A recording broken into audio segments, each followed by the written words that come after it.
Esta conferência será gravada agora.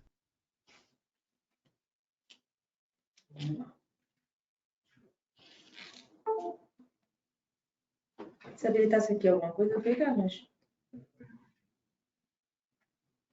Desabilitasse, Carlos. Para tirar aqui do quadro.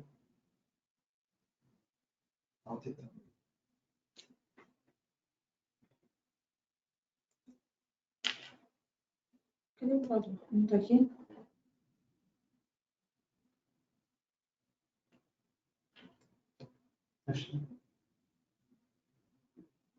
Agora. Vamos lá. Pronto. Gente, boa noite. Vamos dar início ao nosso curso de LEP.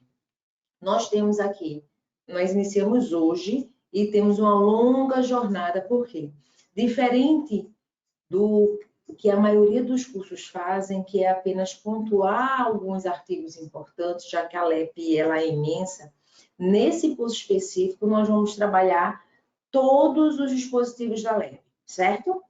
Vocês já receberam o material disponível, tá bom? Para impressão. Acredita, as súmulas ainda não, né, Carlos? As súmulas ainda não estão na área, não. O que tem disponível para vocês na área do aluno? Vocês receberam uma ficha, né, o fichamento da aula. Para que esse fichamento da aula, professora?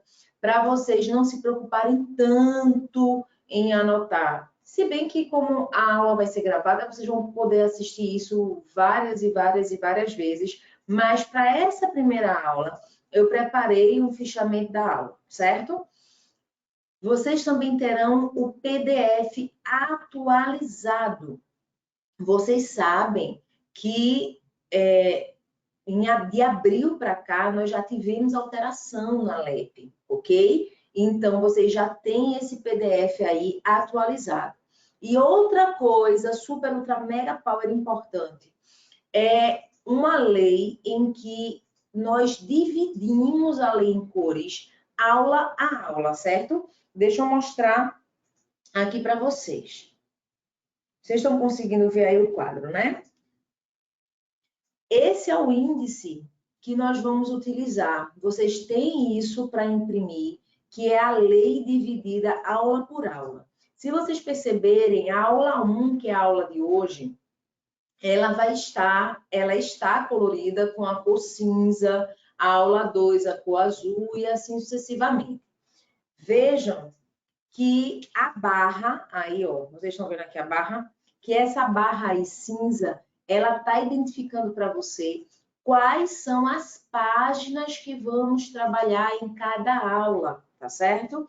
Então, professora, eu estou querendo adiantar o assunto. Se você quer adiantar o assunto, então você já sabe o que vai ser, o que foi trabalhado em cada aula, tá certo? A aula de hoje nós vamos até eu acho que é até o artigo 9º, exatamente isso.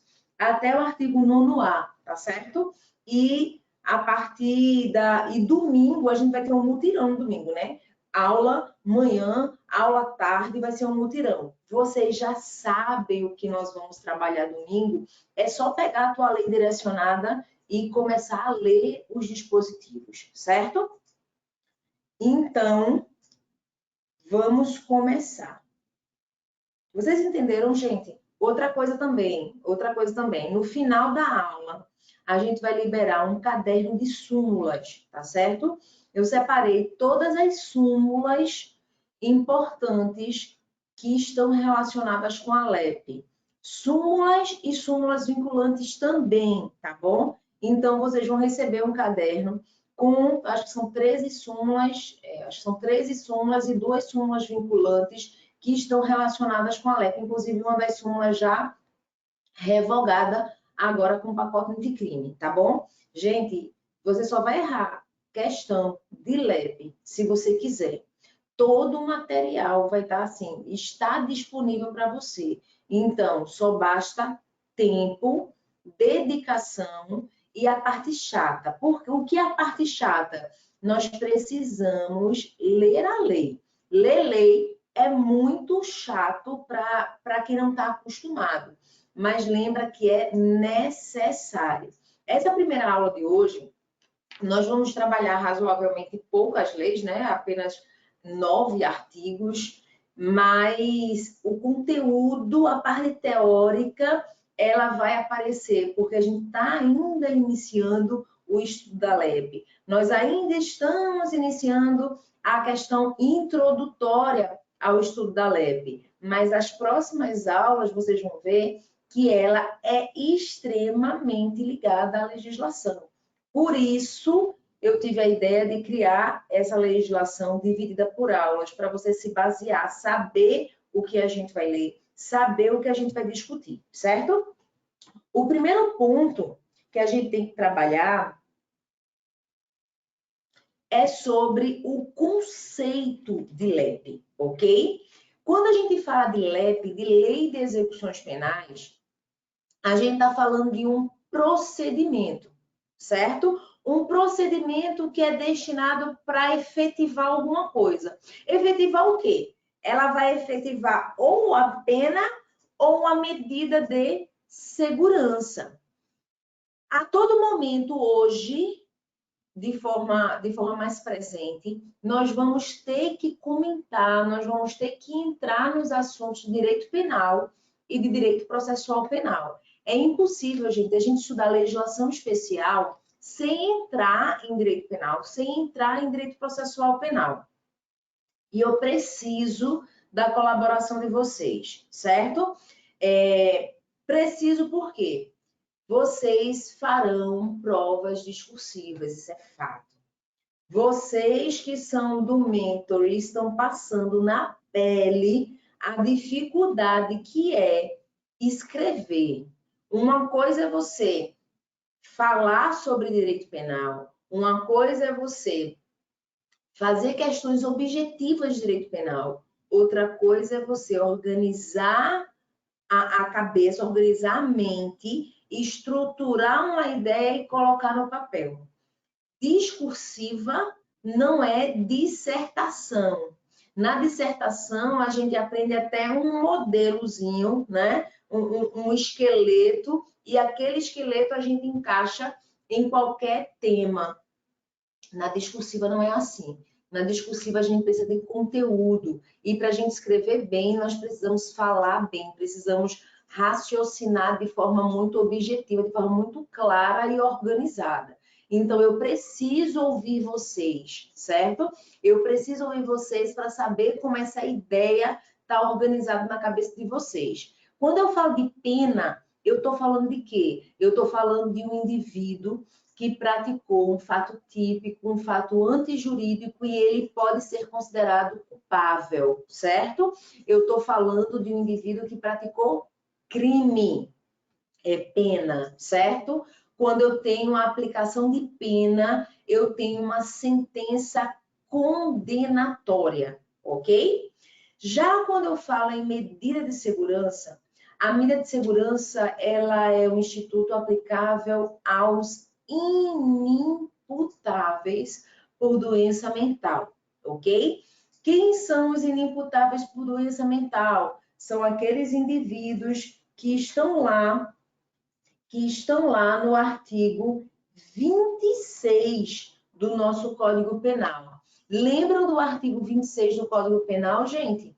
É isento de pena o agente que, em virtude de doença mental ou desenvolvimento mental incompleto ou retardado, era ao tempo da ação ou da omissão, inteiramente incapaz de entender o característico do fato ou determinar-se de acordo com esse entendimento. Para o inimputável por doença mental, o juiz ele não vai aplicar pena, ele aplica medida de segurança. Esse título executivo, medida de segurança, ele tem um nome específico. Ele vem de uma sentença absolutória imprópria. Sempre que vocês ligarem, sempre que vocês ouvirem, lerem na prova, sentença absolutória imprópria é a sentença que absolve o inimputável por doença mental. Ela é imprópria porque, apesar de absolver, o juiz vai aplicar uma medida de segurança, certo? E o que acontece com o semi-imputável? O semi-imputável é aplicada a ele medida de segurança? O semi-imputável, ele pratica crime ou ele pratica injusto penal? Alguém quer me ajudar, gente? Suzana. Suzana, ela escreve bem nas discursivas. Tá? E Carla também. Suzana, Renatinha. Ninguém quer se arriscar. Eu vou tirar um ponto. Ninguém quer se arriscar, gente.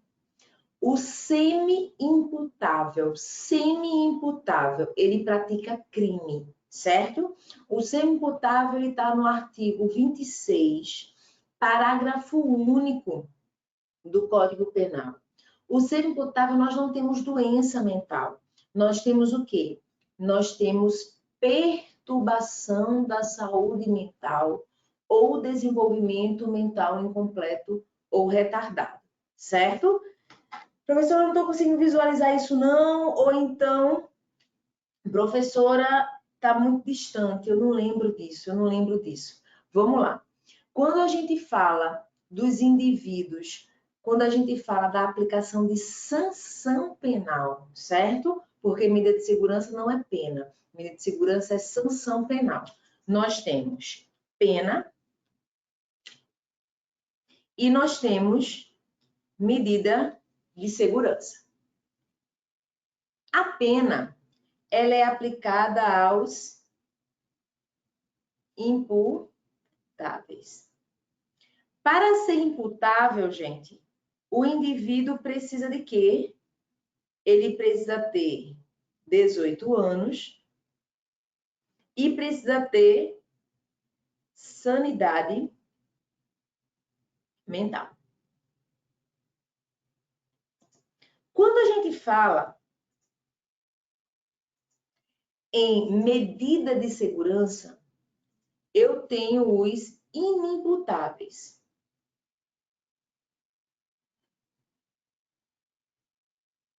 Quando eu falo dos inimputáveis, eu tenho a doença mental,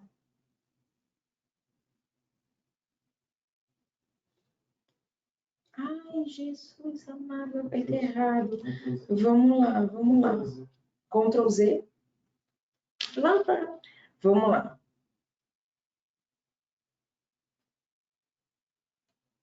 Quando eu falo nos inimputáveis, eu tenho a doença mental ou o desenvolvimento mental incompleto ou retardado. Só isso, profa? Lógico que não. Isso aqui precisa retirar de forma inteira a capacidade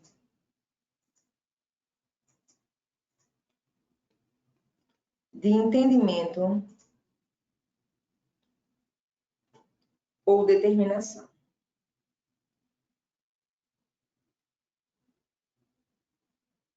Certo? Então, quando eu falo do inimputável, deixa eu colocar aqui o inimputável. Artigo 26, caput. Quando eu falo do inimputável, eu estou falando do isento de pena. O inimputável por doença mental ou desenvolvimento incompleto ou retardado tem que retirar de forma inteira essa doença mental, esse desenvolvimento mental incompleto ou retardado, a capacidade de entendimento ou determinação do agente. Dessa forma, o juiz absolve. Absolve e aplica a medida de segurança. Mas tem um personagem que ele está numa zona cinzenta. É o danadinho do semi-imputável, ok? Vou colocar ele aqui em azul. O semi-imputável. imputável. O semi-imputável, ele não tem doença mental. Ele está no artigo 26,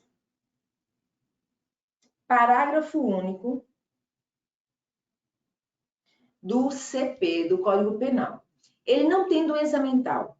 O semi-imputável, ele tem uma perturbação da saúde mental, certo? Uma perturbação da saúde mental. Ou então, um desenvolvimento mental incompleto ou retardado. Só isso, professora? Não. Essa perturbação da saúde mental ou esse desenvolvimento mental incompleto ou retardado vai retirar de forma parcial a capacidade de entendimento ou de determinação do agente. Sendo assim, ao semi-imputável é aplicado pena, ok? É aplicado pena, mas uma pena menor, uma pena reduzida, uma pena menor, uma pena reduzida. Por que uma pena reduzida? Porque ele só entende de forma parcial. Mas onde é que eu quero chegar? Por que eu estou falando disso? Porque apesar do semi-imputável está previsto no artigo 26, parágrafo único do Código Penal, quando você estuda a semi-imputabilidade, você tem que ser remetido obrigatoriamente para o artigo 98 do Código Penal. O artigo 98, ele vai dizer que o semi-imputável, se o juiz verificar que o semi-imputável, que o agente que praticou a infração nas hipóteses do parágrafo único do artigo 26, necessita de especial tratamento curativo ou terapêutico, o juiz ele pode pegar aquela pena reduzida e substituir pela medida de segurança. Ora, só o semi-imputável pode ter a substituição da pena menor pela medida de segurança, ok? Veja que estamos falando sobre lei de execuções penais, mas a gente precisou abrir um parênteses enorme para a gente tratar de um assunto de direito material e direito penal, certo? Então, o conceito de LEP é o procedimento destinado à efetivação dessa pena ou dessa medida de segurança. Lembrando que pena é para o imputável e para o semi-imputável. A medida de segurança é para o inimputável ou para os semi-imputáveis que o juiz substituiu a pena pela medida de segurança, certo? Ótimo. Ok. Entendido, gente? Ótimo. Quando a gente fala do conceito, a gente precisa falar dos requisitos para a gente poder falar em LEP, em Lei de Execuções Penais. Se a LEP é um procedimento, ok? Se a LEP é um procedimento, existem alguns requisitos que precisam ser observados. Que requisito é esse? Presta atenção para não precisar decorar. Quando eu falei em conceito, o que foi que eu falei sobre o conceito? Procedimento que vai efetivar uma pena ou uma medida de segurança, certo? E o que é uma pena? O que é uma medida de segurança? Se na gravação você voltar, eu tenho certeza que eu falei a palavra título executivo. Por que eu falei essa palavra título executivo? Porque é o primeiro requisito quando a gente está falando de LEP. A gente só vai falar em LEP, minha gente, depois que eu tenho uma decisão definitiva. seja uma sentença absolutória imprópria, seja uma sentença condenatória. E essa decisão definitiva, ela ganha o status de título executivo, certo? Título executivo. Título executivo que tenha determinado ao agente a aplicação de uma PPL. O que é uma PPL? Pena privativa de liberdade, ou então uma medida de segurança com a sentença absolutória imprópria, certo? Então, vencemos dois pontos, o conceito e o requisito. Vamos falar sobre os objetivos da LEP. Falando dos objetivos da LEP, vamos pegar a nossa lei. Artigo 1º, vocês estão vendo aí na tela, certo? Só mudar aqui. Artigo 1º. O artigo 1º diz: a execução penal tem por objetivo, certo? O artigo 1º vai trazer o objetivo da lei. Efetivar as disposições da sentença ou de decisão criminal e proporcionar condições de harmonia, integração social do condenado e do internado. Então, o que eu posso falar o que seria o objetivo da LEP? O que seria o objetivo da LEP está lá estampado no artigo 1º, que vocês viram aí. Agora sim, tinha travado. Você vai gravar aqui, ó. Efetivar as disposições da sentença e proporcionar condições de harmonia e integração, certo? Efetivar a sentença, cumprir a sentença e proporcionar aí condições mínimas de harmonia, de reintegração desse indivíduo. Esse artigo 1º, você precisa grifar, você precisa destacar como algo super, ultra, mega importante. E aí eu preciso dar uma outra parada para a gente falar sobre o caráter da pena, a natureza da pena. Veja que a gente está no 1º artigo de LEP e a gente já falou aqui de pelo menos conteúdo de uns 2 ou 3 períodos da cadeira de direito. Quando a gente está falando das funções da pena, da natureza da pena, a gente está falando de teoria da pena, que é um assunto que cai em concursos muito específicos, mas para LEP você precisa ter essa noção. Noção de quê? Do caráter preventivo e retributivo da pena. Lembra que a pena,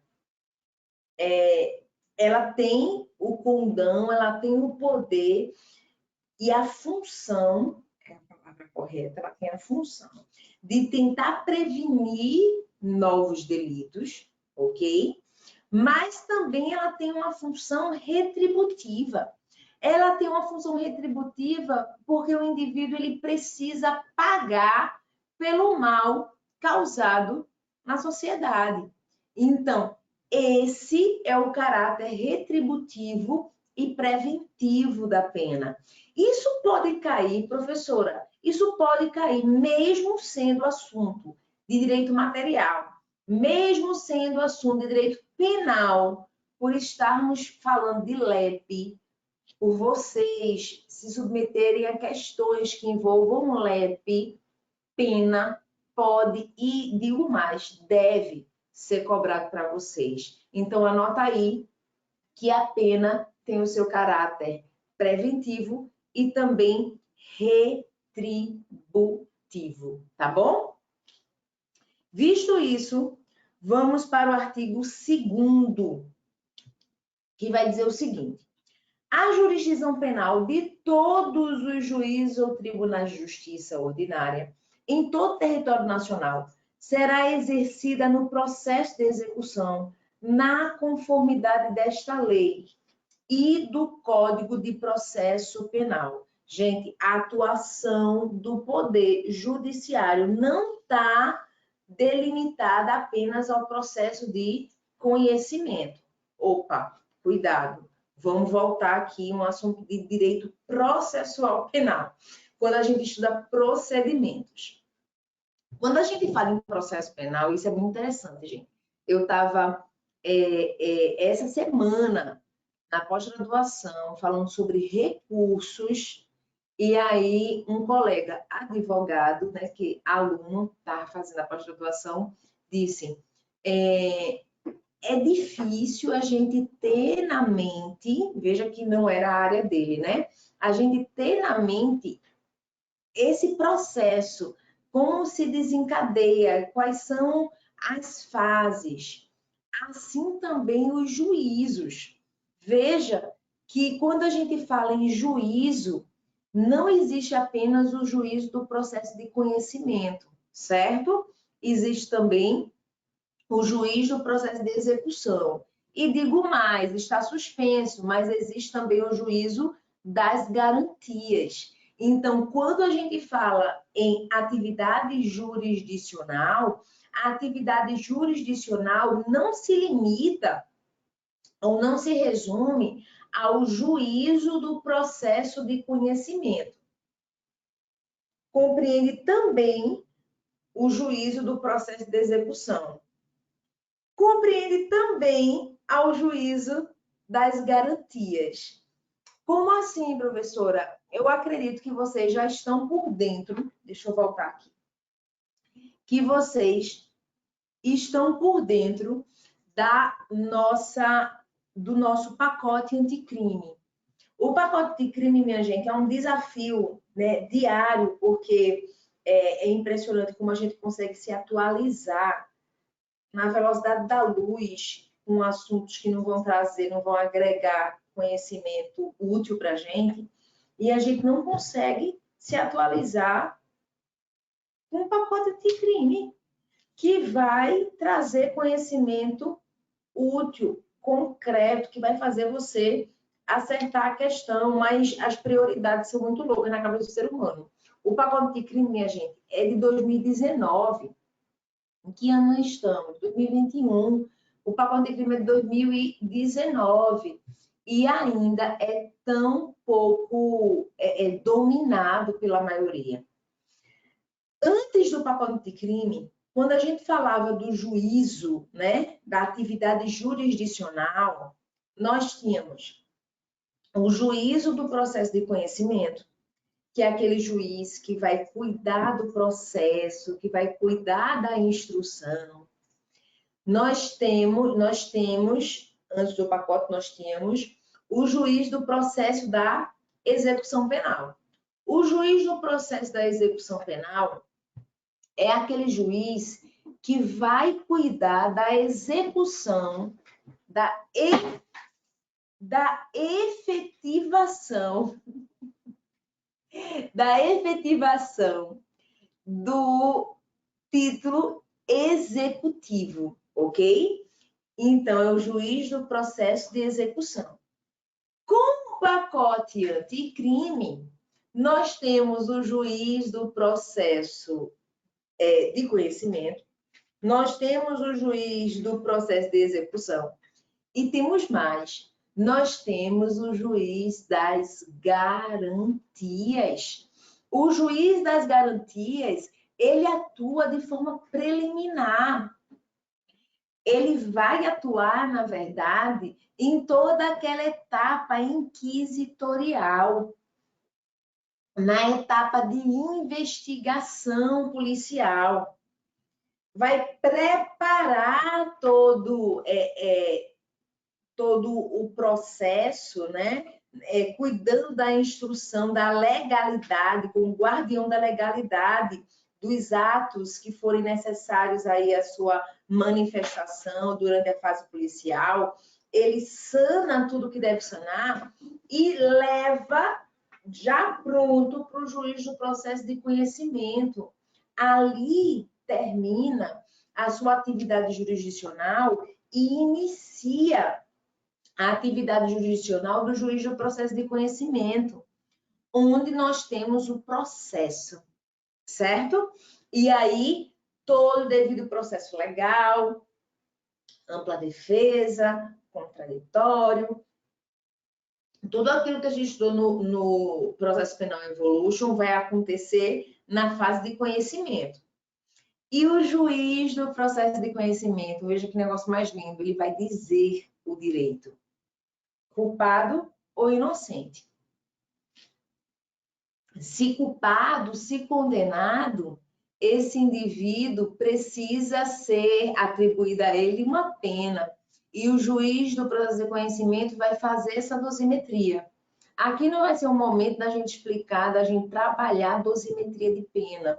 Mas, quando a gente fala da dosimetria da pena, o nosso sistema é um sistema trifásico, onde o juiz ele vai determinar a pena base, depois as atenuantes e as agravantes, e depois as majorantes e as minorantes. Você, que eu sei que tem gente aqui na sala que está estudando para delegado, você que está estudando para delegado, você precisa entender isso, certo? Não apenas entender, mas precisa dominar, porque esses assuntos eles vão sempre se entrelaçando. O juiz fez a dosimetria, disse o direito, fez a dosimetria, transitou em julgado, não cabe mais recurso àquela sentença definitiva, ganha o status de título executivo judicial. E aquela sentença transformar-se-á numa carta de guia ou uma carta de recolhimento. E se inicia um novo processo. Dessa vez, o processo de execução, onde nós temos um juiz específico, um juízo específico para cuidar da efetivação dessa pena. O juiz das execuções, ele vai tirar do papel o que foi determinado pelo juízo do processo de conhecimento e vai colocar em prática, certo? Então, é exatamente isso que o artigo... Deixa eu colocar aqui. Lida aqui que está maior. Que o artigo 2º está falando para a gente. A jurisdição penal de todos os juízes ou tribunais de justiça ordinária em todo o território nacional será exercida no processo de execução, na conformidade desta lei e do Código de Processo Penal. O Código de Processo Penal, ele entra aí de forma subsidiária, certo? Então, cuidado, atenção. Gente, todo mundo está com a LEP, todo mundo está acompanhando com a lei. Se alguém não tiver, sempre que eu for ler o artigo, eu coloco na tela para vocês, tá certo? Para vocês acompanharem, porque é de extrema importância que vocês acompanhem. Vamos agora para o parágrafo único. Esta lei aplicar-se-á igualmente ao preso provisório ou ao condenado pela Justiça Eleitoral Militar, quando acolhido em estabelecimento sujeito à jurisdição ordinária. Nesse parágrafo único, você, se tiver com a lei escrita, ou se você já imprimiu, você vai colocar uma súmula que vai estar no seu caderno de súmula, que vai ser liberado mais tarde, que é a súmula 192 do STJ, que eu vou ler para vocês, tá certo? Artigo não, súmula 192 do STJ. Vamos lá, deixa eu ler para vocês. Compete ao juízo das execuções penais do Estado a execução das penas impostas a sentenciados pela Justiça Federal, Militar ou Eleitoral, quando recolhidos em estabelecimentos sujeitos à administração estadual. Gente, isso é uma questão, assim, certa. Cai várias vezes, de forma reiterada. Então, ainda que sejam presos da Justiça Federal, Eleitoral ou Militar, se a questão colocar que ele está recolhido em estabelecimento estadual, ok? Estadual, ele vai estar subordinado, ok? Ao juiz das execuções penais do Estado, tá certo? Por uma questão óbvia, se ele está em estabelecimento estadual, quem vai cuidar aí da progressão da pena dele é o juiz das execuções penais estadual. Súmula 192 do STJ, tá bom? 192. Quem não tiver o conteúdo, a súmula em mãos, súmula 192 do STJ. Lembrando que esse caderno de súmula vai ser liberado para vocês. São poucas páginas, são 2 páginas. Deixa eu ver quantas súmulas são. São 13 súmulas e 2 súmulas vinculantes, como eu tinha falado para vocês, tá bom?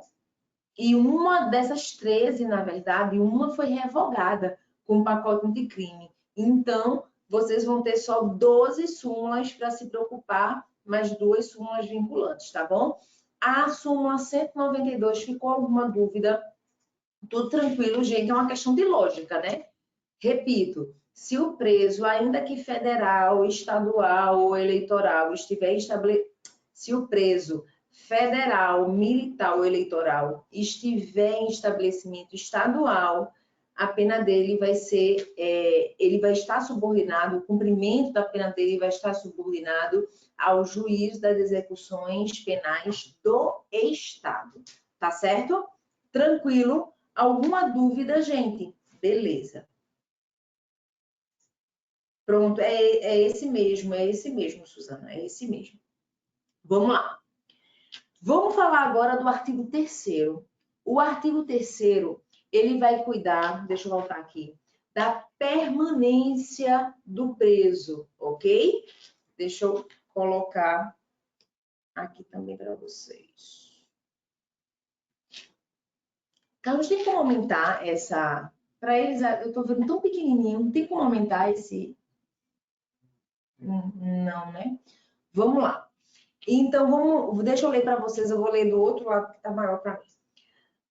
Ao condenado e ao internado serão assegurados todos os direitos não atingidos pela sentença ou pela lei, ok? E parágrafo único, não haverá qualquer distinção de natureza racial, social, religiosa ou política, certo?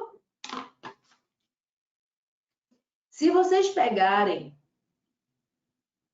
Ah, tá, nem lembrava, na ficha de vocês que eu preparei, no fichamento da aula, eu já coloquei aí a súmula 192, certo?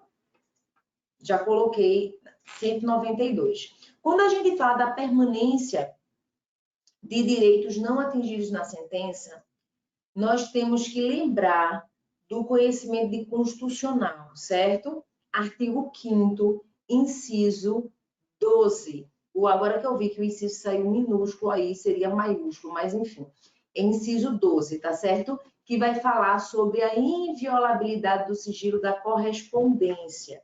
Quando a gente fala em inviolabilidade de direitos aí do preso que serão resguardados, mas existem exceções, vocês vão ter que olhar, nós ainda vamos ler lá na frente, eu acho que no domingo, esse artigo, mas vocês têm que correr lá para o artigo 41 da LEP, tá certo? Deixa eu ler para vocês o artigo 41, que vai dizer o seguinte: constituem direitos do preso alimentação suficiente e vestuário, atribuição do trabalho e sua remuneração, previdência social, constituição de pecúlio, proporcionalidade na distribuição de tempo para o trabalho, descanso e a recreação, exercício das atividades profissionais, intelectuais, artísticas e desportivas anteriores, desde que compatíveis com a execução da pena dele. Quando a gente fala de trabalho do preso, a gente vai ver também que o trabalho que ele vai exercer tem que ser dentro, né, das possibilidades e das habilidades desse preso. assistência material à saúde jurídica, educacional, social e religiosa, proteção contra qualquer forma de sensacionalismo, entrevista pessoal e reservada com o advogado. Isso é importantíssimo, certo? Se tem alguém aqui que venha a submeter a prova da OAB ainda pela frente, toma cuidado com esse inciso. Na verdade, isso é uma garantia nossa, não só do preso, mas também do advogado. No nosso estatuto, nos garante aí essa prerrogativa, certo? É a palavra correta, prerrogativa. Visita do cônjuge, da companheira, de parentes e amigos em dias específicos, em dias determinados. O chamamento nominal, tá certo? Eles têm direito ao chamamento nominal. A igualdade de tratamento, salvo quando as exigências de individualização da pena. Lembra que depois a gente vai falar do RDD, do regime disciplinar diferenciado, e o direito penal do inimigo. Seria linda uma discursiva falando sobre direito penal do inimigo e a questão da igualdade de tratamento do preso. Obviamente, poderia cair para a gente, até porque vocês farão prova nível superior, mas uma questão como essa seria típico de uma prova de delegado, por exemplo, uma discursiva. Seria perfeito, né? Derrubaria muita gente. Audiência especial com o diretor do estabelecimento prisional, a representação e petição a qualquer autoridade em defesa do direito, contato com o mundo exterior por meio de correspondência escrita, da leitura e de outros meios de informação que não comprometam a moral e os bons costumes, o atestado de pena a cumprir, que deve ser emitido anualmente sob pena de responsabilidade da autoridade judiciária competente. E aí toma cuidado agora nesse parágrafo único, que vai falar o seguinte, que os incisos 5, 10 e 15 poderão ser suspensos ou então restringidos mediante ato fundamentado, motivado. Cuidado, que não é do juiz, é do diretor do estabelecimento. Então, você vai pegar esse artigo 41 na aula específica, eu acho que deve ser a próxima aula. Você vai pegar esse artigo 41 no domingo de manhã comigo e a gente vai grifar que é o diretor do estabelecimento prisional. Ô, professora, se a gente já vai estudar esse artigo 41 no domingo, por que a gente está estudando agora? Porque você precisa aprender que a gente vai memorizar com a repetição. O conteúdo é apenas a ponta, né? A primeira camada que a gente tem que desbravar. Mas aquele conteúdo, ele se perde na curva do esquecimento, minha gente. Quando você não repete, quando você não treina. Então, esses direitos, quais são os direitos? O inciso 15 vai falar do contato com o mundo exterior através de correspondência. O 10 e o 5. O 10 vai falar sobre as visitações, né, as visitas, e o 5 é a questão do trabalho, a proporcionalidade da distribuição do tempo para o trabalho, descanso e recreação. Esses 3 incisos, eles podem ser relativizados, suspensos, ok? Desde que por decisão motivada.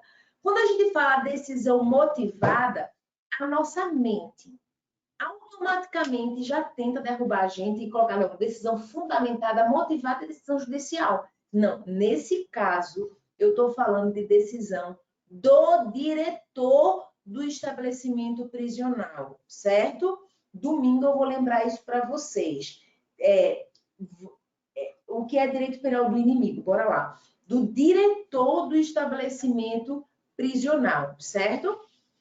Direito penal do inimigo, na verdade, é uma teoria existem vários doutrinadores, Jacobs é um deles, que fala sobre direito penal do inimigo, onde nós temos, inclusive, na prática, vários pontos da LEP que a gente vai estudar de acordo com o desenrolar do nosso curso, em que o direito penal do inimigo ele vai estar presente.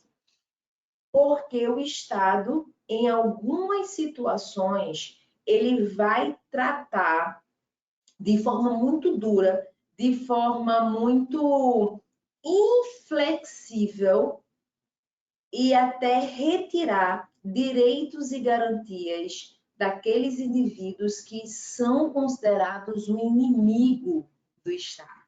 Então, o RDD, o Regime Disciplinar Diferenciado, é uma manifestação do direito penal do inimigo, onde eu vou suprimir garantias desse preso, mas ele não é qualquer preso. Ele não é preso que cometeu crimes comuns ou até ainda que graves, mas não são presos comuns. São presos que praticam crimes de uma gravidade superior, crimes hediondos, e por ser considerado aí essa gravidade superior, a periculosidade dele superior, acima do aceitável, eles são considerados inimigos do Estado. E para os inimigos do Estado, supressão de garantias. Professora, supressão de garantias no nosso ordenamento é só você olhar o RDD da forma que ele funciona. É só você olhar dispositivos, né, que foram autorizados no pacote de crime. Nada mais é do que supressão. Supressão de garantia. Quando eu tenho supressão de garantia, eu tenho aí manifestação do direito penal do inimigo, certo? Vamos lá. Deixa eu voltar. Nós vimos a súmula, vimos o artigo. Nós vamos ver isso domingo à tarde, que é a aula 3.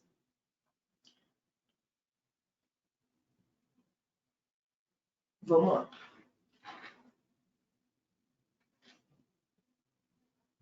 E aí a gente vai para o artigo 4º, tá certo? O artigo 4º, ele vai trazer: o Estado deverá recorrer à cooperação da comunidade nas atividades de execução da pena e da medida de segurança. Nós vamos trabalhar, inclusive, quando a gente falar sobre o trabalho do preso, que o preso ele poderá também fazer o trabalho externo. Lembrando que só os presos definitivos, né? Presos provisórios, eles não podem serem submetidos ao trabalho externo.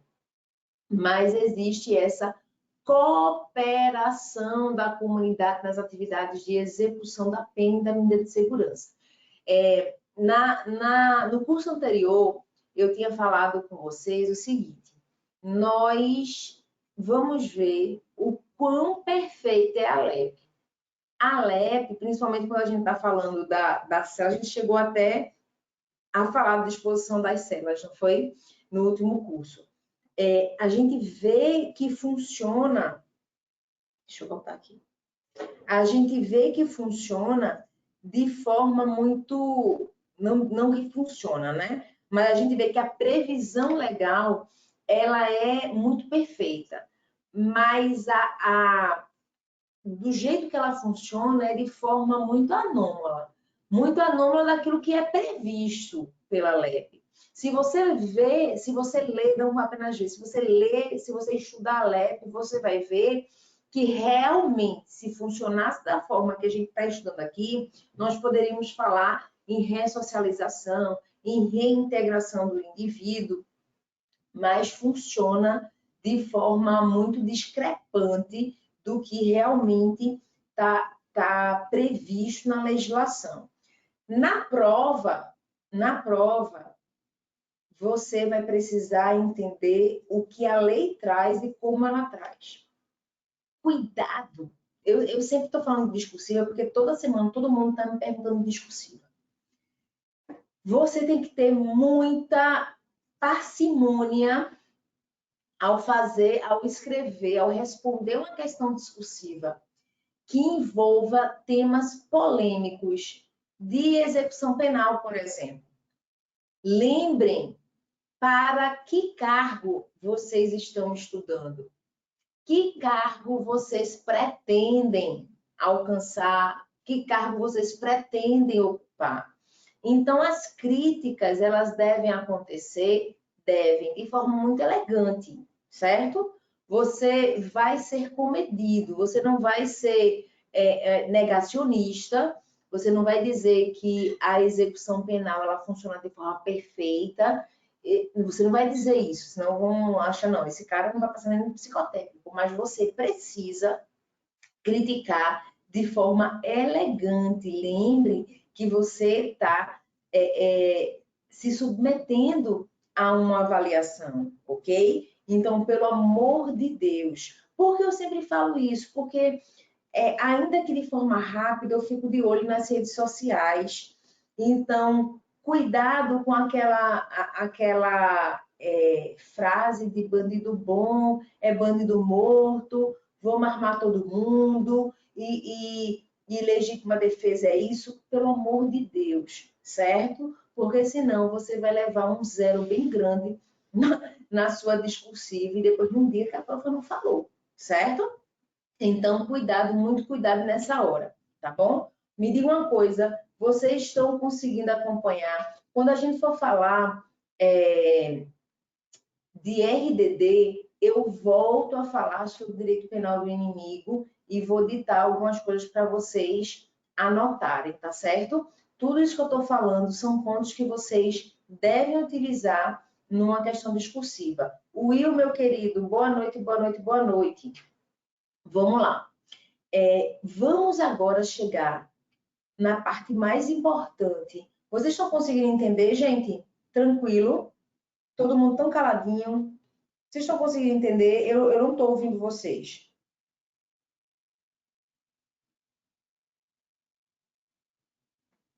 Me digam aí um ok, um sinal de vida.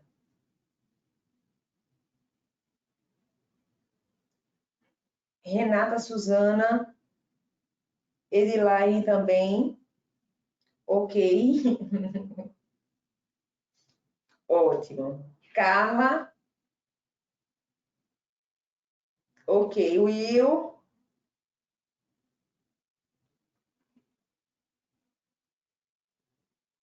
O Will, ele tá congelado. Vamos lá. Vamos falar. Veja só. A discursiva, ela vai... Oi, meu querido. Eu nem vi como na hora que você chegou. Boa noite, viu? Boa noite, boa noite. A discursiva, ela vai... Ótimo, muito bem. Tô de olho, tô de olho. Eu acho que tem um delay, né? Considerável. Tem um delay grande, Carlos? Não, então vocês estão lerdos ou então vocês estão fazendo outra coisa quando eu vou perguntar. Eita, a professora perguntou, deixa eu ver aqui o que foi que ela perguntou. A discursiva vai depender, mas no máximo, de 15 a 20 linhas, certo? Muitas vezes o edital, ele vai trazer. No edital do Pará, se eu não me engano, ele não trouxe. Mas aí, vendo, né, outras discursivas da organizadora, a discursiva, a tendência é ser entre 10 e 15 linhas. No mentoring, o que eu estou fazendo? A gente faz discursiva com até 20, a gente faz discursiva com 10 linhas. Nós precisamos... A discursiva, minha gente, o segredo é saber ordenar o pensamento. A dica que eu dou é a seguinte. Leu a questão, e eu falei com vocês em sala de aula.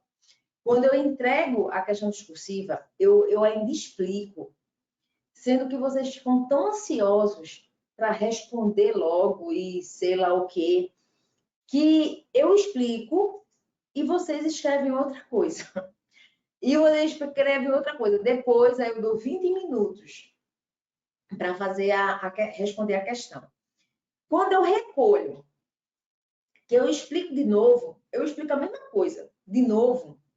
Aí você, eita, professora, esqueci de botar isso. Eita, professora, esqueci de colocar aquilo. Mas vocês não sabiam? Então, o que é que eu estou percebendo em muita gente?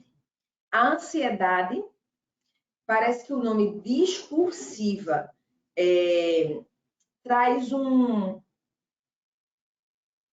angústia, um pavor que a dissertação traz.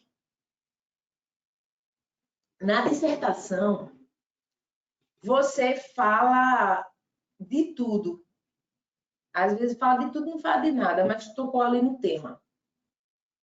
Na discursiva, não. Na discursiva, não adianta você tocar no tema leve. Você tem que responder a questão. Não adianta você tocar no tema desarmamento, no tema entorpecente. Você tem que responder a questão. Então, a primeira coisa que eu peço é você ler a questão e grifar as perguntas. Pouca gente ainda está na terceira pessoa. Pouca gente ainda está grifando as perguntas. Então, quando a gente fez aquela questão sobre o princípio da insignificância, vai lá, foram 3 perguntas, 3, não foi 3 ou 4. Vai lá no ponto, conceitua o princípio da insignificância, fala dos requisitos, fala se ele cabe em reincidência, fala em reincidência específica, responde de forma objetiva, porque é muita coisa para falar. E essas 20 linhas, eu acho que insignificância foram 20. Essas 20 linhas, elas voam. A última discursiva que nós fizemos, todas as discursivas que eu trago são discursivas de provas anteriores. Eu não lembro agora qual foi a organizadora, ela pediu 10 linhas. Em 10 linhas, você tem que saber muito o conteúdo e tem que deixar bem pontuado, tem que ser bem objetivo. 10 linhas. E parece que o grau de dificuldade aumentou barbaridade, porque eram 10 linhas. É o que eu digo para vocês, não adianta a gente ter medo de discursiva. A gente precisa repetir, escrever. Não adianta eu achar que eu não sei. Eu acho que foi Suzana que estava bem nervosa com discursiva, acho que Carla também estava bem nervosa com Júlia, mas as duas escrevem bem. Então, a primeira coisa é saber escrever. Quem lê bem, escreve bem, fala bem. É saber escrever. Segunda coisa é ser objetivo naquilo que está escrevendo. Até quem escreve bem consegue enrolar bem numa dissertação, mas numa discursiva não tem como enrolar porque tem um espelho. Tem um espelho e o organizador, o examinador, ele vai buscar as informações do espelho. Então, esse conteúdo ele tem que ser bem mastigado. O que eu sempre falo para vocês? Pega todo o conteúdo e resume. Reduz a termo tudo que a gente conversar aqui. Dá um trabalho miserável, miserável, dá muito trabalho. Esse curso da LEP, ele iniciou há, sei lá quanto tempo atrás, e houve paralisação, a pandemia piorou e o curso foi interrompido. Como demorou muito para a gente retomar, a gente resolveu recomeçar do zero. Mas o que eu falava para a Suzana, falava para a Carla, gente, topifica, faz mapa mental e faz o resumo de tudo.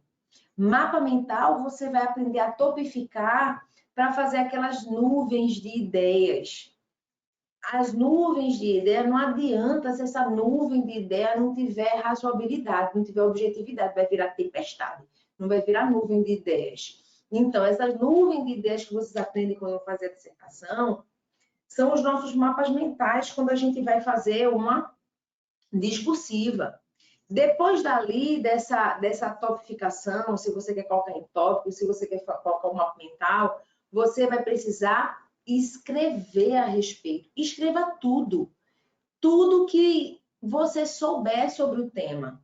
Escreva, escreva, escreva, escreva incansavelmente. Eu fazia isso quando eu estava estudando para a OAB. Toque já é meu por vida, mas eu só escrevia de bic preta transparente, aquela bic cristal preta, a bic que vocês levam para fazer o concurso. Eu só escrevia com aquela bic sendo preta. E eu colecionava as bics vazias. Eu acabei o semestre assim com a mão cheia de bic vazia, de tanto que eu escrevia. Por quê? Porque eu ia ter que peticionar. Como é que eu vou peticionar se eu não escrever? Como é que vocês vão fazer uma discursiva se vocês não escreverem? Tem prova por aí, gente, que está pedindo 4, 5 discursivas. Era melhor fazer uma dissertação, né? É melhor fazer a dissertação se a pessoa não tem segurança no conteúdo. Mas vocês estão estudando, gente, quem é que vai ver LEP numa carga horária dessa que vocês estão tendo? Ninguém, ninguém, ninguém, ninguém. Vocês precisam aproveitar isso. Não aproveitar depois que o edital foi divulgado, mas é fazer o que vocês estão procurando fazer, que é estudar com essa antecedência. Estudar com antecedência não é o estudo passivo. Vocês ficam aqui como ouvinte, olhando para mim, balançando a cabeça, alguma coisa. É o estudo. Aqui vocês estão pegando informação. Sabe quando vai começar o estudo? Quando a aula terminar e você for virar a madrugada e você for daqui a 48 horas revisar sem a professora, é aí que você vai estar estudando. Aqui você só está pegando as informações, mas o estudo tá quando você pega as informações e estrutura na sua mente. Dá trabalho, mas o que é que não dá trabalho nessa vida que vale realmente a pena, né? Então, a primeira dica é essa, escrever. Aí, Edilane estava falando, ajuda discursiva. Minha dica, faça o resumo. Faça o resumo de tudo que você está escutando aqui, certo? E aí a gente vai conversando, tá bom? Vamos lá. Vamos falar agora da classificação, ok? Da classificação do condenado e a individualização da pena. E aí a gente entra no bloco que vai do artigo 5º ao artigo 9º, ok? Do artigo 5º ao artigo 9º. Vamos à leitura do artigo 5º.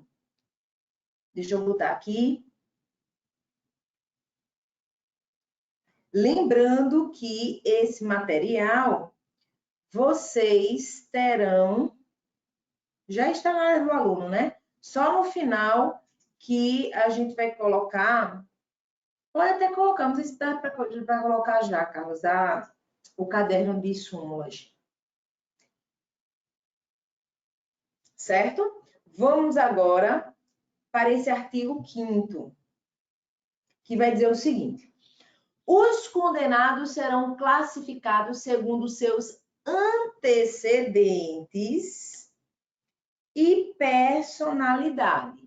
Antecedentes e personalidade para orientar a individualização da execução penal.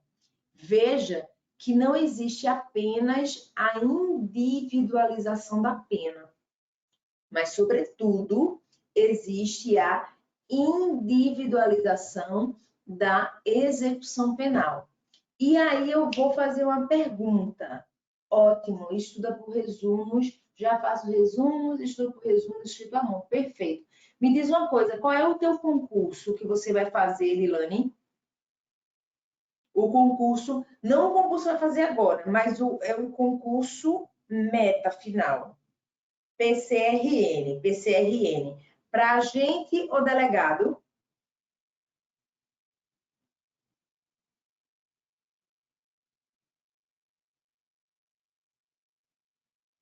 ou os dois?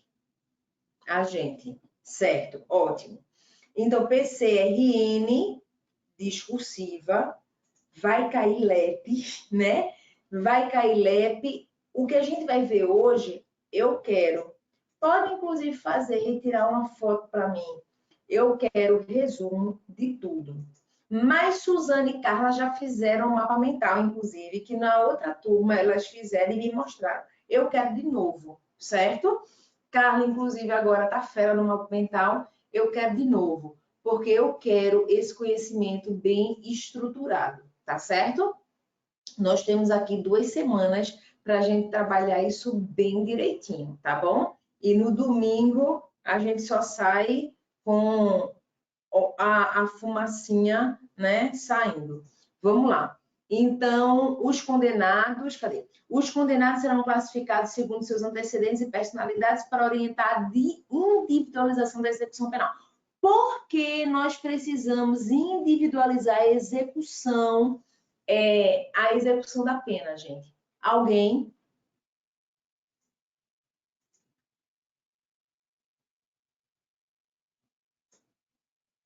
Ótimo, Carla, ótimo. Antes de qualquer coisa, meus amores, a individualização da execução penal é um direito do condenado, certo? Coloca aí que a individualização da execução penal é um direito, certo? Um direito do condenado.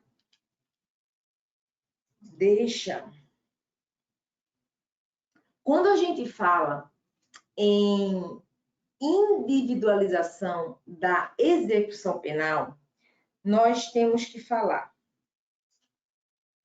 do exame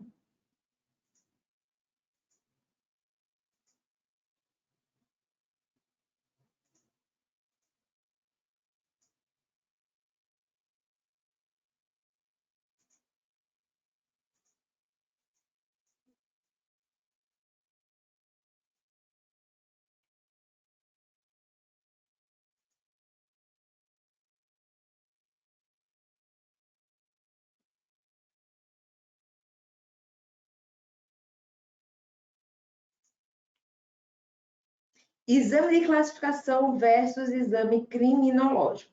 O exame de classificação, meus queridos, está no artigo 6º da LEP. E o exame criminológico está no artigo 8º da LEP, certo?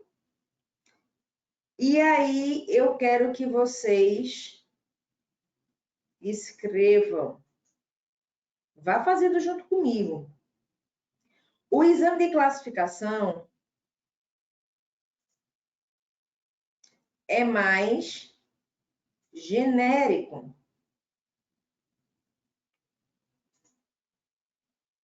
Tendo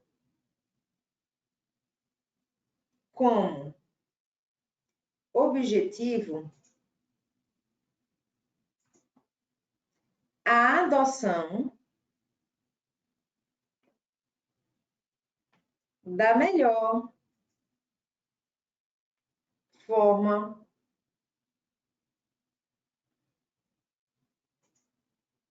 de cumprimento de pena.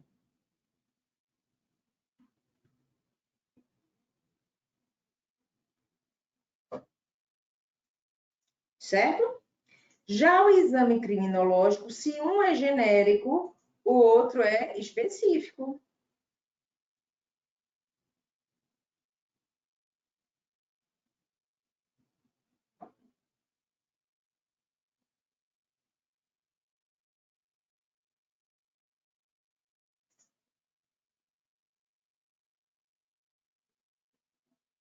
No exame criminológico, gente, vai ter, olha, uma avaliação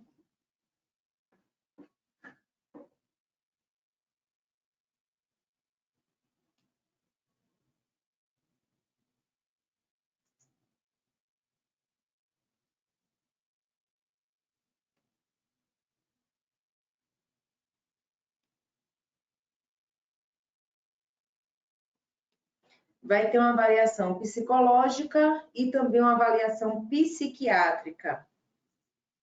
Obviamente, essa avaliação é do condenado, certo? Deixa eu vir aqui para a lei, para antecipar uma lei que a gente vai ver lá na frente, que é a lei o artigo 112, certo? Que vai falar do exame criminológico. Eu não vou trabalhar agora não, porque vai ser aquelas porcentagens que a gente repetiu, quase de forma esquizofrênica. Lembram? Mas exatamente essa é a diferença do exame de classificação e o exame criminológico que vocês têm na tela, certo? O exame de classificação, ele é mais genérico. O exame criminológico, ele é mais específico. O exame de classificação, ele vai servir para orientar como vai caminhar, como vai acontecer da melhor forma o cumprimento da execução daquela pena. O exame criminológico, ele vai traçar um perfil psicológico, ok? E psiquiátrico do indivíduo. Isso é extremamente importante, inclusive para fins de progressão de regime, porque ele precisa de um parecer específico, certo? Mas vamos à leitura do artigo 6º e depois do artigo 8º. O artigo 6º vai dizer o seguinte: a classificação será feita por comissão técnica de classificação, que elaborará o programa individualizador da pena privativa de liberdade, adequada ao condenado ou ao preso provisório. Veja aqui, foi a mesma coisa que eu falei, ó. Ele vai avaliar a melhor forma de adoção de cumprimento da pena. Para isso que serve o exame de classificação, só para isso, certo? Quando a gente fala do exame criminológico, a gente entra no artigo 8º da lei, que vai dizer o seguinte: o condenado ao cumprimento da pena privativa de liberdade em regime fechado, grifa aí regime fechado, será submetido a exame criminológico para a obtenção dos elementos necessários e uma adequada classificação com vistas na individualização da execução. Lembra que sempre essa pena precisa ser individualizada, certo? Sempre essa pena precisa ser individualizada.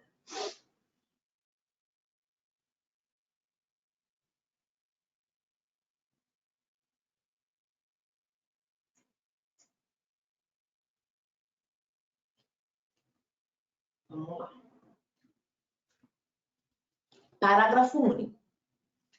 Ao exame de que trata este artigo, qual é o exame? O exame criminológico. Deixa eu colocar aqui no artigo.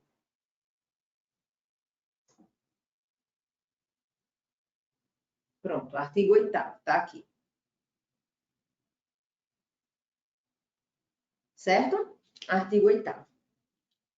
Parágrafo único. O exame de que trata este artigo poderá ser submetido o condenado ao cumprimento de pena privativa de liberdade em regime semi-aberto, ok? E aí, meus amores, pelo amor de Deus, qual é a diferença de um regime fechado para um regime semiaberto? Olha aí a teoria da pena fazendo fala para a gente. Um regime fechado, ele vai ser cumprido em estabelecimentos de segurança máxima, certo? Um regime semiaberto, ele é cumprido em penitenciárias agroindustriais. Aqui nós temos a PAI, Penitenciária Agroindustrial São João, certo? E essa diferença... Eu falei do fechado, falei do semiaberto, faltou do aberto. O regime aberto, ele seria cumprido em casa de albergado, certo? O que é casa de albergado? Nós não temos aqui. Seria um estabelecimento, uma casa, onde o indivíduo em regime aberto, ele teria, né, um local para ele dormir nos finais de semana, ele estaria na casa de albergado, fazendo um curso, assistindo palestras, e nós não temos casa de albergado.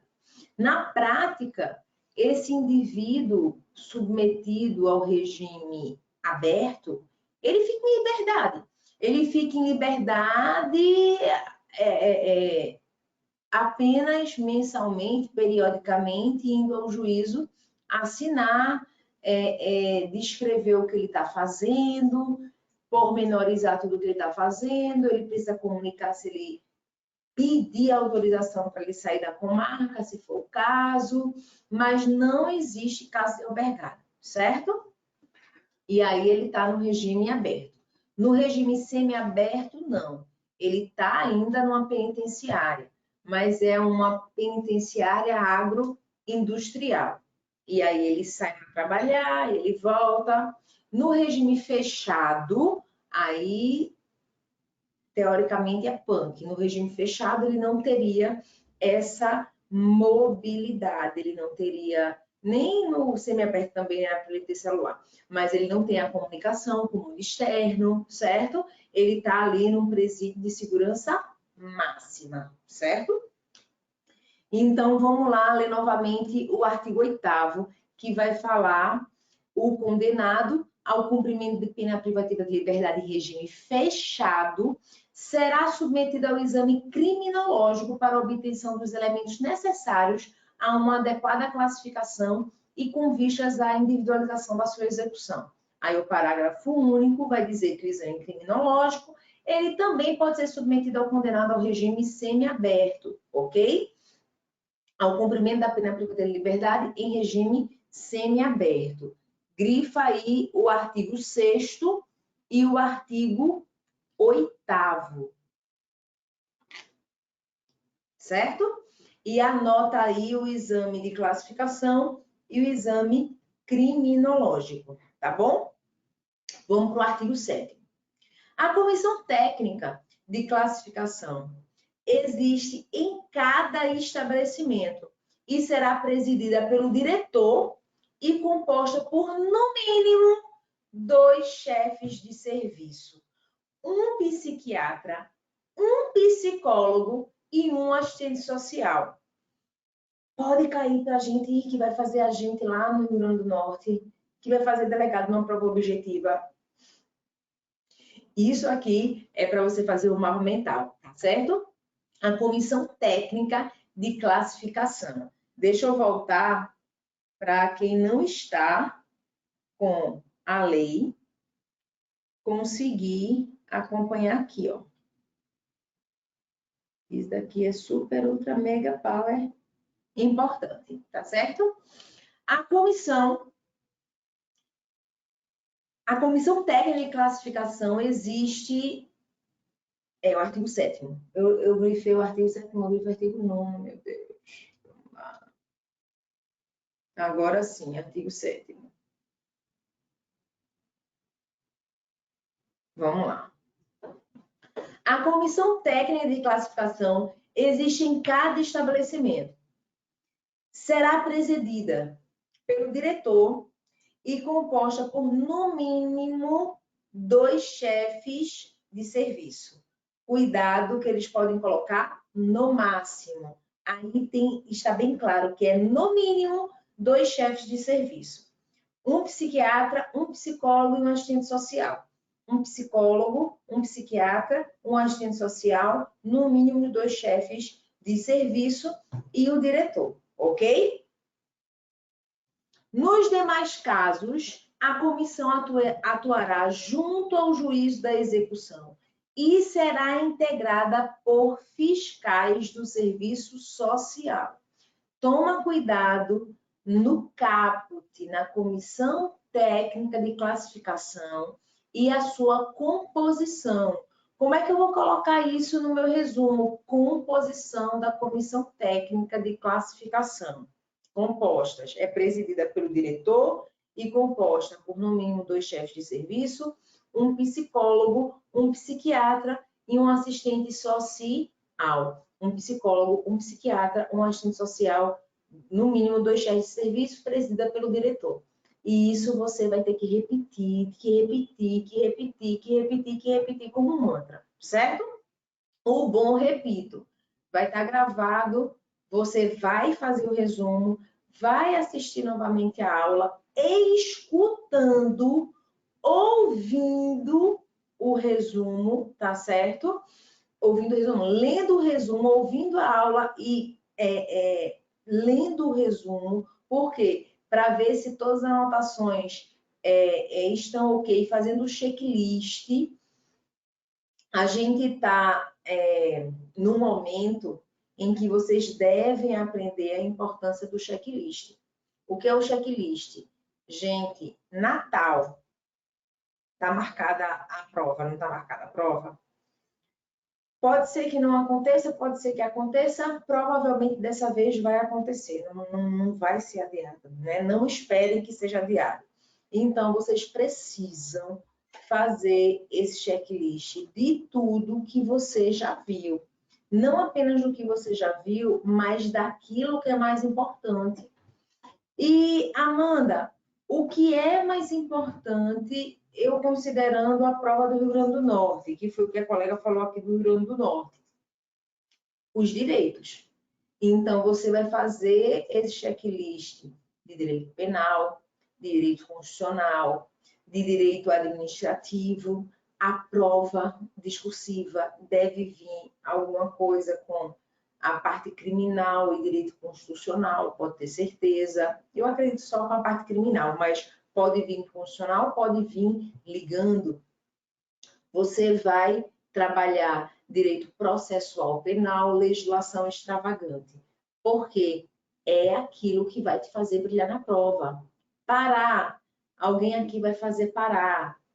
Você precisa mais do que nunca no parar, porque parar, se eu não me engano, o peso é maior, o número de questões é maior, o conteúdo é gigante, mega blaster, de direito penal, processual penal e legislação extravagante. Então, você precisa necessariamente fazer esse checklist, certo? E não se enganem que a discursiva vai ser língua portuguesa. O que vai pegar na discursiva vai ser conteúdo. Conteúdo de penal, conteúdo de processo, conteúdo de legislação extravagante, certo? Vamos lá. Então, agora sim, grifado da forma correta, né? O artigo 7º, e vai falar da comissão técnica. Qual é a composição da comissão técnica, professora? Que negócio chato, a gente tem que ser assim, um pouco neurótico, minha gente, porque senão vocês não conseguem memorizar. Vamos lá. É o ser humano precisa de repetição. A comissão técnica, ela é formada por quê? O diretor ele vai presidir e depois 2 chefes de serviço, um psiquiatra, um assistente social e um psicólogo, certo? 2 chefes de serviço no mínimo, certo? Um psiquiatra, um psicólogo, um assistente social e presidida pelo diretor do estabelecimento, certo? O diretor do estabelecimento prisional. Isso tem que estar memorizado, tá certo? Tranquilo? Vamos agora.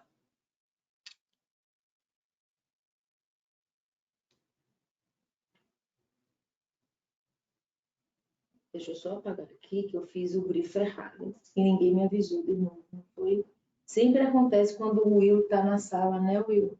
Estou de olho em você. Vamos lá.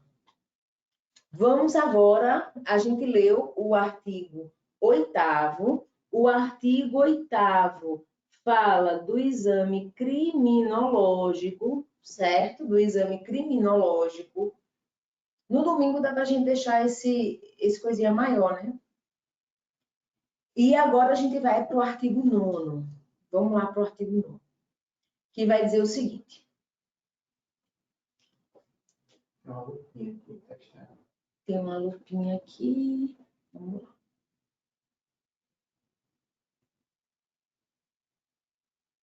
Ah, deixa eu ver.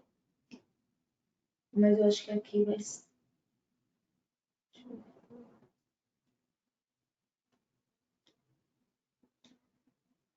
Ó, já melhorou, né, gente? De novo. Ah, ficou super ultra mega power. Obrigada, Carlos, Deus lhe pague. Vamos lá. Agora tá melhor, gente. Como é que eu faço para tirar essa régua aqui? Posso fechar aqui, né? Não vai fechar tudo não, né? Hã? Posso bater aqui não, nessa reguinha aqui do lado, Carlos? Olha aqui. Não, fecha nada. Fecha tudo. Acho que aquela mãozinha ali, a mãozinha. A mãozinha. Ah, ok, Carlos. Muito obrigada. Deus lhe pague, viu? Vamos lá. Agora sim, gente. Grande, para que eu possa ver. Vamos voltar. Deixa eu diminuir aqui, porque tirou o que eu precisava. Ô, Carlos, agora eu quero essa parte aqui, ó. Não, mas... Ai, Na mãozinha você puxa.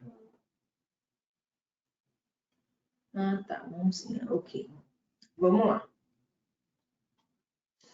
Vamos agora ler o artigo 9º, tá certo? Que vai falar sobre a comissão. Grifa aqui. A comissão, no exame para obtenção de dados reveladores da personalidade, observando a ética profissional e tendo sempre presentes peças ou informações do processo, poderá, ok? Poderá entrevistar pessoas, requisitar de repartições ou estabelecimentos privados dados e informações a respeito do condenado e realizar outras diligências e exames necessários, ok? Veja que a comissão, quais são as atividades que estão dentro da possibilidade dessa comissão de exame? As atividades estão previstas nos incisos 1, 2 e 3. Entrevistar pessoas, requisitar de repartições ou estabelecimentos privados dados e informações a respeito do condenado e realizar outras diligências e exames necessários. Veja que aqui é um tipo bem aberto, né? Outras diligências, quais? As que sejam necessárias, ok? Artigo 9º, ele é super importante. Mas se for cair na sua prova, provavelmente, gente, a gente vai estar falando do artigo 9º-A, ok? O artigo 9º-A, ele é super, ultra, mega power especial, porque esse artigo aqui, ele foi acrescentado com o pacote de crime, certo? Então, se você imprimiu essa legislação, você vai pegar esse artigo 9º-A e vai fazer um grifo bem específico nele, tá certo? O condenado por crime doloso, vamos fazer os grifos. O condenado por crime doloso praticado com violência contra a pessoa, bem como por crime contra a vida, contra a liberdade sexual, crime sexual contra a vulnerável, será submetido obrigatoriamente, ok? Será submetido obrigatoriamente à identificação de perfil genético. Olha, a gente pode errar, né? Existe a possibilidade, porque não somos nós que fazemos a prova, mas é quase que certo que vai cair uma questão. Se cair LEP, vai cair uma questão sobre identificação de perfil genético, minha gente. Vai cair uma questão. vai cair uma questão. Então, esse artigo 9A, ele tem que ser lido, relido, memorizado, certo? Primeiro, o que é importante? Quais são os crimes? Quais são os crimes? Quais são os crimes que a identificação do perfil genético torna-se obrigatória? Crime doloso praticado com violência contra a pessoa. É o que você vai escrever. Então, você vai colocar como hipóteses em que o perfil genético será identificado obrigatoriamente, ou haverá identificação do perfil genérico de forma obrigatória. Quais são os casos? Primeiro, crimes dolosos praticados com violência.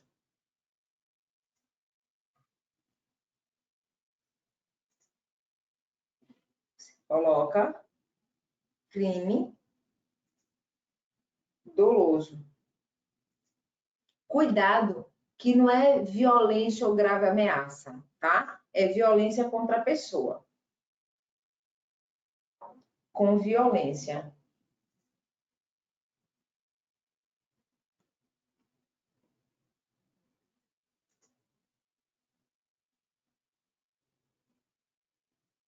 Esse é só o primeiro. Crime doloso praticado com violência contra a pessoa. Crimes contra a vida.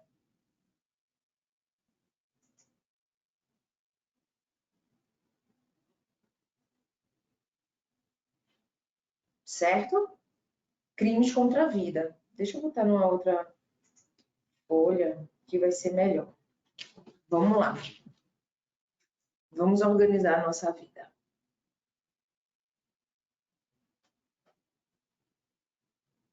Deixa eu apagar aqui.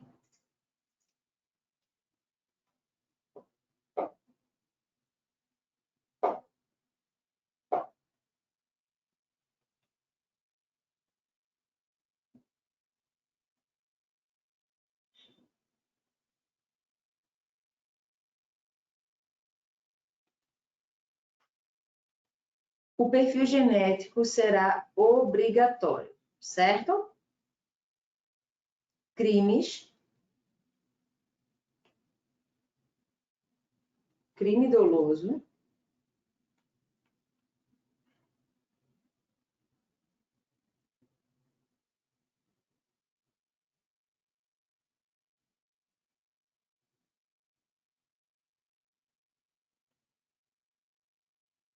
com violência contra a pessoa.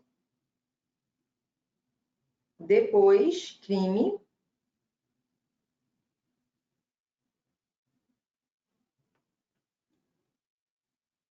Quais são os crimes contra a vida, gente? Quais são os crimes contra a vida? Homicídio, induzimento, instigação, auxílio ao suicídio, automutilação, infanticídio, aborto. Tem que saber, gente, tem que saber. Parece bobagem, mas essa semana, uma aluna, a dúvida dela era exatamente isso. Ela confundiu crimes contra a pessoa e crimes contra a vida. Se ela confundir isso, ela está perdida. Ela está perdida porque crimes contra a pessoa, os crimes contra a vida estão dentro dos crimes contra a pessoa, certo? Crimes contra a pessoa contém os crimes contra a vida, mas todo crime contra a vida é crime contra a pessoa. Mas nem todo crime contra a pessoa é crime contra a vida. Consegue entender isso? E como ela estava fazendo essa confusão, ela errou a questão. O perfil genético será obrigatório quando crime doloso com violência contra a pessoa. Crime contra a vida, certo? Terceiro, crime contra a dignidade sexual.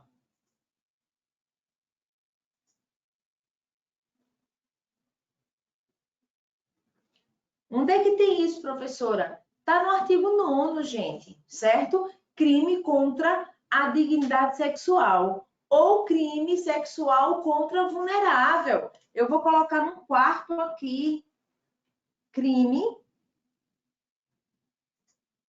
sexual contra vulnerável.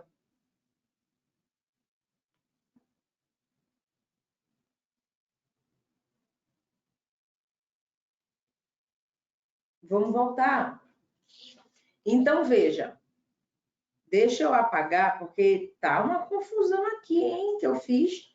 Deixa eu apagar aqui. E vamos lá. Crime doloso praticado com violência grave contra a pessoa. Crime contra a vida. Crime contra a liberdade sexual. Crime sexual contra vulnerável.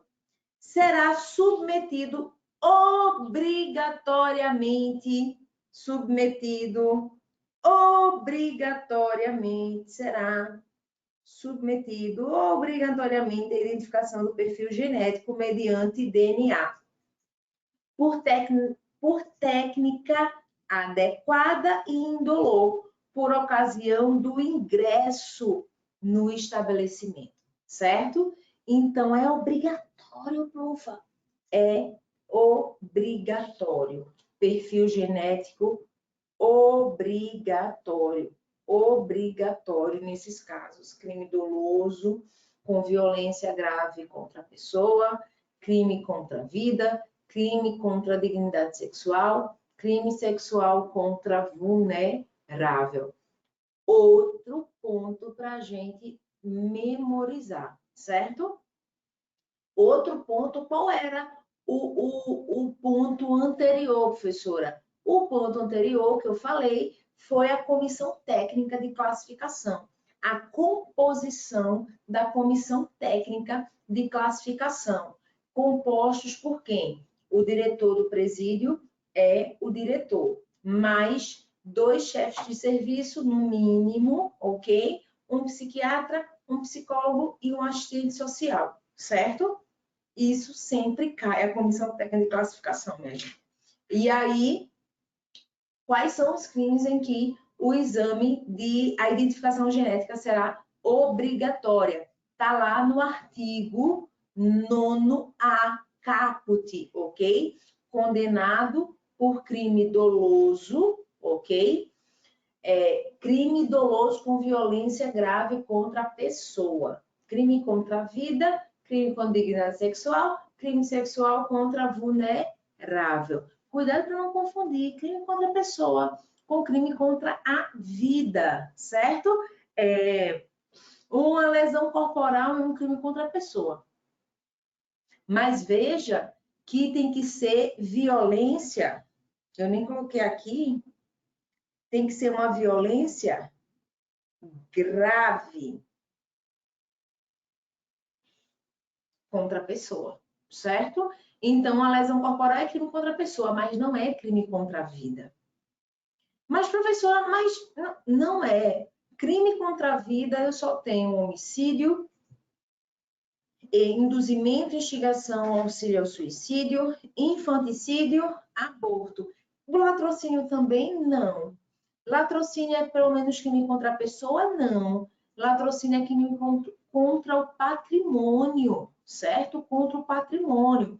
Então, veja que a questão, ela vai vir cobrando LEP, mas para você responder, para você entender, vai te exigir conhecimento de direito penal, muitas vezes da parte geral, ou então até mesmo, como agora está acontecendo, da parte especial, certo? Entendido, minha gente? Tranquilo? Vou agora encerrar a gravação para dar um intervalinho, certo? Deixa Eu encerrar aqui, tirar aqui o quadro.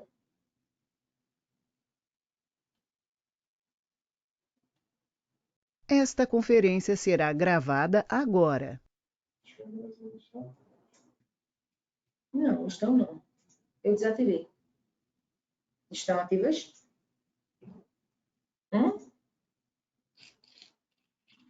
Então, vamos lá, gente. Vamos lá.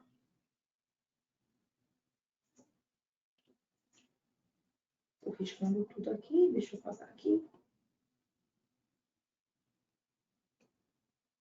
Nós vimos o artigo 9º da LEP, certo? O artigo 9º-A, que vai falar quais são os crimes em que a identificação do perfil genético é obrigatório, certo? Quais são os crimes? Nós vimos, vamos voltar aqui, não, o próximo.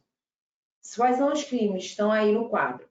Crime doloso com violência grave contra a pessoa, crimes contra a vida, crime contra a dignidade sexual, crime sexual contra vulnerável. Esses crimes, a identificação do perfil genético será obrigatória, certo? Aí o parágrafo 1º-A vai nos dizer o seguinte. A regulamentação deverá fazer constar garantias mínimas de proteção dos dados genéticos, observando as melhores práticas de genética forense. Veja só, a regulamentação deverá fazer constar garantias mínimas de proteção de dados genéticos, observando as melhores práticas da genética forense. Isso é o que, pessoal? Quando eu falo a regulamentação deverá constar, eu estou falando de uma norma penal, em branco ou não. Eu estou falando de uma norma que precisa de regulamentação, tá certo? Parágrafo 2º. A autoridade policial federal ou estadual poderá requerer ao juiz competente, no caso de inquérito instaurado, o acesso ao banco de dados de identificação de perfil genético. Grifa aí, isso pode cair para vocês lá no Rio Grande do Norte, eu estou com a mão trêmula. A autoridade policial, seja federal ou estadual, pode requerer ao juiz competente, no caso de inquérito instaurado, o acesso ao banco de dados de identificação do perfil genético, certo? Deve ser viabilizado ao titular dos dados genéticos o acesso aos seus dados constantes nos bancos dos perfis genéticos, bem como a todos os documentos da cadeia de custódia que gerou esse dado, de maneira que possa ser contraditado pela ampla defesa. Lembra do conceito de cadeia de custódia, que está lá no CPP, tá certo? Está lá no Código de Processo Penal, quando a gente trabalha a cadeia de custódia. Esses parágrafos, esse artigo 9º-A, por ser uma novidade do pacote anticrime, a tendência é cair com bastante frequência. Eu acredito que para o Rio Grande do Norte, esse caput do 9º-A e esse artigo 9º, não. Deixa eu voltar aqui. O artigo 7º, certo? É super importante para a gente, certo? O artigo 7º vai falar da comissão técnica, né? Dos membros, de como ela é formada. Vamos lá para o parágrafo 4º, que vai dizer o seguinte. O condenado pelos crimes previstos no caput desse artigo, que não tiver sido submetido à identificação do perfil genético por ocasião do ingresso no estabelecimento prisional, deverá ser submetido ao procedimento durante o cumprimento da pena. Isso aqui é super importante. Veja só. O condenado pelos crimes previstos no caput. Quais são os crimes previstos no caput? Crimes dolosos contra a pessoa com violência grave, ok? Crimes dolosos com violência grave contra a pessoa, crimes contra a vida, crimes contra a dignidade sexual e crimes sexuais contra vulneráveis, ok?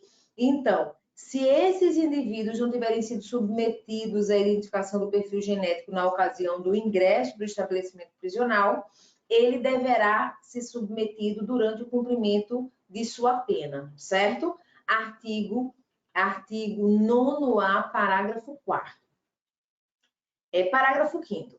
A amostra biológica coletada só poderá ser utilizada para único e exclusivo fim de permitir a identificação do perfil genético, não estando autorizadas as práticas de fenotipagem genética ou de busca familiar. Ou seja, única finalidade. Qual é o único fim? Permitir a identificação do perfil genético do indivíduo. Parágrafo 6º. Uma vez identificado o perfil genético, a amostra biológica recolhida nos termos do caput deste artigo deverá ser correta e imediatamente descartada, de maneira a impedir sua utilização para qualquer outro fim. Então, identificou o perfil genético, a amostra ela deverá ser de forma adequada e corretamente descartada, ok? A coleta da amostra biológica e a elaboração do respectivo laudo serão realizadas por perito oficial. Vocês que também precisam de medicina legal, lembra aí, ó, que laudo, quando eu falo de laudo, eu estou falando de documento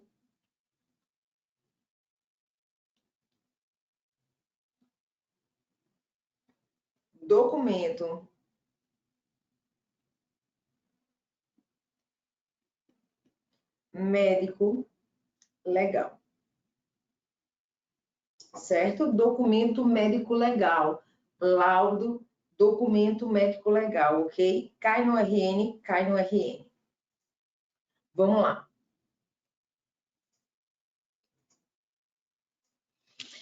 E, por fim, o parágrafo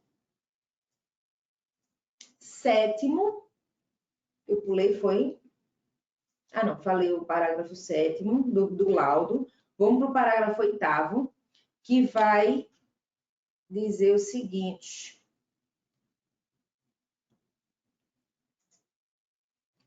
constitui falta grave. Toma cuidado com isso, tá? Isso também está relacionado ao veto que foi derrubado. Constitui falta grave a recusa do condenado em submeter-se ao procedimento de identificação do perfil genético. Isso aqui vai cair Isso aqui vai cair na sua prova. Constitui falta grave, ok? O quê? A recusa dele em submeter ao perfil genético. E no domingo à tarde, nós vamos verificar quais são as condutas que constituem falta grave. Lembrem que eu falei para vocês que nós vamos fazer uma questão discursiva. E eu vou tentar, certo? Que dentro desse espaço de tempo a gente consiga fazer também algumas questões, algumas resoluções de questões de LEP, certo? De Lei de Execuções Penais. Por quê? Não adianta muito você ter o conceito, você ter o artigo e não conseguir efetivar isso na prática e não conseguir se posicionar de forma correta e objetiva diante da questão objetiva, diante da questão discursiva, certo? Então, vocês vão ver que no domingo, como vai ser um dia inteiro, a manhã e a tarde inteira, provavelmente a gente deve concluir a aula 2, concluir a aula 3, e eu vou ver se eu consigo entrar um pouco na aula 4, para restar um tempo de sobra, para a gente fazer as questões e fazermos também a discursiva, certo? A discursiva, eu ainda vou conversar com o Carlos como vai ser essa dinâmica, já que eu decidi agora no intervalo, porque eu pretendo comentar essa discursiva provavelmente a gente vai dar um tempo, dar um intervalo para eu dar uma analisada na discursiva e a gente comentar o espelho da discursiva ainda em aula, certo? Porque não vai adiantar nada a gente fazer isso no último dia de aula, por exemplo, e aí vocês me entregam e o feedback, e o debate sobre o tema. Esse debate sobre o tema, ele é muito mais importante, tá certo? E aí, como adequar cada período, o que a gente precisa colocar em cada resposta, porque lembra que a prova ela tem um espelho, gente. Toda prova ela tem um espelho. E numa prova discursiva, o examinador ele vai procurar os elementos. É por isso que às vezes eu pergunto para vocês na aula presencial ou no curso do Teoria Online, vocês ficam respondendo e eu digo, não, ainda não é aí. Não, é quase isso, é quase isso. Por quê? Porque vocês precisam utilizar o termo correto, utilizar o termo pontual que vai pontuar, que vai conseguir a pontuação naquela discursiva, certo? Mas aí vocês vão conseguir fazer isso. Deixa eu ver para tirar aqui. Ô, Carlos, sumiu de novo um negocinho. Carlos, me ajuda aqui, Carlos, por favor. Para tirar aqui. Cadê o negocinho que fica aqui em cima? Você quer voltar para... Para a tela normal. Eu quero tirar o quadro. Pronto. Porque você não compartilhou, você pulou para direto. Na tela aqui. Eu vi aqui. Depois da história, aí você volta para essa tela. Bom, enfim, quem manda que pode, vamos lá. Eu apertei na tela, Carlos, eu apertei na tela. Agradeço essa questão da discursiva a nossa colega Edilane. Edilane, ela falou comigo sobre discursiva, sobre a necessidade dela de discursiva, sobre a necessidade de treinar. Então, a gente vai fazer isso. A gente vai fazer um momento de questões, um momento de objetiva e um momento de discursiva. Aí sim, a gente consegue fechar de forma completa a nossa preparação para a LEP, tá certo? Não agradeça não. Eu quero, na verdade, sabe o agradecimento que eu quero? Eu quero vocês fechando a prova e voltando do Rio Grande do Norte felizes e extremamente satisfeitos. Eu quero que vocês voltem do Rio Grande do Norte, do Pará, de qualquer prova aí no meio desse Brasil ziu-ziu, satisfeitos de missão cumprida, com a missão cumprida. Vocês se inscreveram e vocês colocaram uma meta. Eu escutei uma frase tão interessante essa semana, que nós não devemos ter sonho, a gente tem que ter meta. Todo dia que a gente acorda, a gente tem que ir atrás das nossas metas. Sonho é para quem está dormindo, meta é para quem alcança. Então, quando eu li isso, eu disse, poxa, faz sentido. Vamos readequar aí o pensamento e transformar esses sonhos em metas. E essa semana, com a Edilene me falando, agora no intervalo eu fiz, não, vamos tentar fazer isso. Aí eu repito, no domingo, como a gente vai ter aulas geminadas, né, manhã e tarde, eu vou tentar correr, puxar o assunto, para a gente ter um tempo folgado, para a gente poder fazer essas questões e poder fazer também a discursiva com tempo e principalmente com tempo para a gente debater e discutir esse espelho. Tá certo, meus queridos? Ok. Eu espero que vocês tenham aproveitado. Rômulo, que chegou atrasado.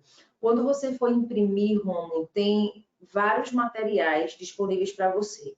Tem o PDF, tem o PDF da aula direcionada. Se você observar, eu vou ter que voltar aqui.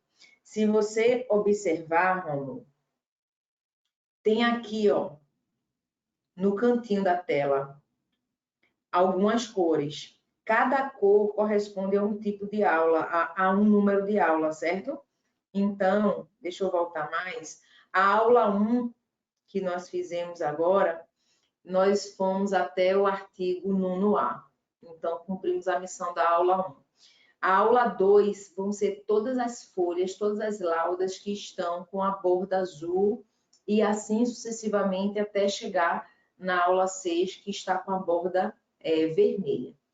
Como não estava programado, eu decidi fazer pelo menos uma discursiva com vocês e fazer algumas questões objetivas com vocês, eu vou tentar, nessa aula 2 e 3, que é domingo, né? Esse domingo, manhã e tarde, eu vou tentar puxar para ver se a gente consegue chegar até nessa aula 4, pelo menos iniciar a aula 4, por quê? Para a gente ter tempo para fazer questões objetivas e a questão discursiva, tá certo?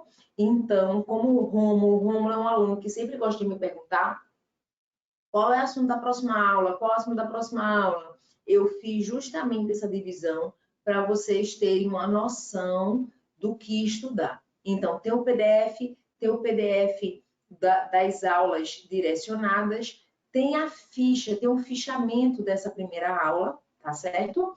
E Carlos vai liberar um caderno de súmulas. Na verdade, são 2 páginas. Já está liberado?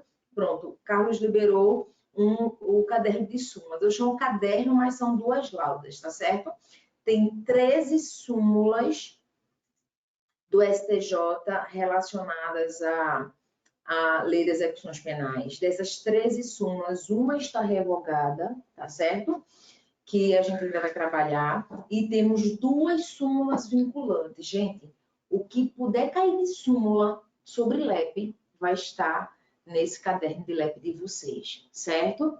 Então, eu espero que vocês tenham aproveitado.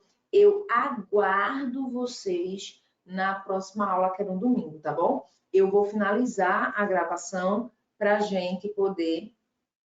Deixa eu tirar aqui. Para a gente poder finalizar e eu conseguir ver vocês.